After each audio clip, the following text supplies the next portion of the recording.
আসসালামু আলাইকুম এভরিওয়ান, আমি জুনাইদ ফুয়াদ আছি আপনাদের সাথে।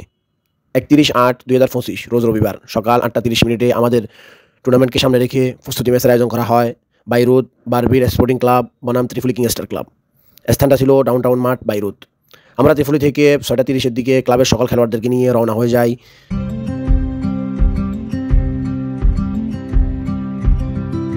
ত্রিফুলি থেকে লেবাননের রাজধানী বাইরুতে আসতে প্রায় 2 ঘন্টার মতো লেগে থাকে।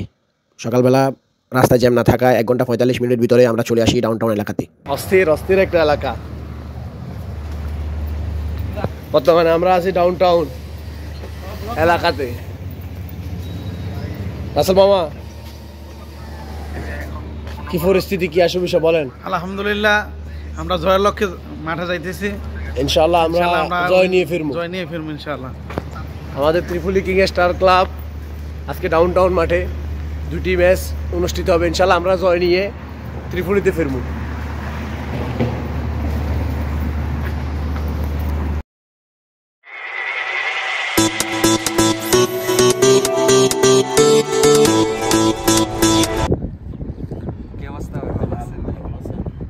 তো উনি হচ্ছে ত্রিপুলি কিংস্টারের টিম ক্যাপ্টেন, আর উনি হচ্ছে বারবির স্পোর্টসের টিম ক্যাপ্টেন। তো আপনাদের আজকে ম্যাচটা মানে কেমন? আপনার টসে তো আপনারা প্রথম ব্যাট পাইছিলেন, পরে আপনারা দিয়েছেন, তো এখন কেমন মানে চিন্তাধারা আছে ম্যাচ নিয়ে? তো ভাই, আমার চিন্তা ভাবনা আছে, আমার টিম নিয়ে আমার একটা পরিকল্পনা মানুষের ভিতরে রাখে, বাইর করে না, ঠিক আছে? তো আমার পরিকল্পনা, আমরা টস পাইছি, ফিল্ডিং নিয়েছি, তো আমরা তার আগে কম রানে আটকাবার চিন্তা ভাবনা। যাই হোক, শুভকামনা রইল। তো ভাই, আমরা আজকে ফ্রেন্ডলি ম্যাচ খেলবো, যেহেতু আমরা সামনে লিগের খেলা নিছি, প্রস্তুতি ম্যাচ মানে প্র্যাকটিস করার লাগা। ইনশাল্লাহ দোয়া করে আমরা আগে যাবো, আর আপনারা যারা আছেন দোয়া করে নামগুলো লাগে। ইনশাল্লাহ শুভকামনা রইল। ওকে ভাই, উভয় টিমের জন্য শুভকামনা রইল ভাই। আমি মনে করি যে হ্যাঁ, দায়িত্ব দেয় সবাই, দায়িত্ব আমরা মানি, ঠিক আছে?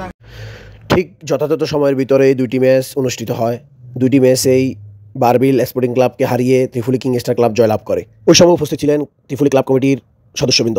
ত্রিফুলি ক্লাব কমিটির সদস্যবৃন্দ প্লেয়ারদেরকে অভিনন্দন জানান এবং বলেন যে আরও ভালো খেলে তাদের টুর্নামেন্টে ত্রিফুলি কিংস্টারের জন্য জয় নিয়ে আসে, এবং আরও বলেন সামনে ভালো কিছু হবে।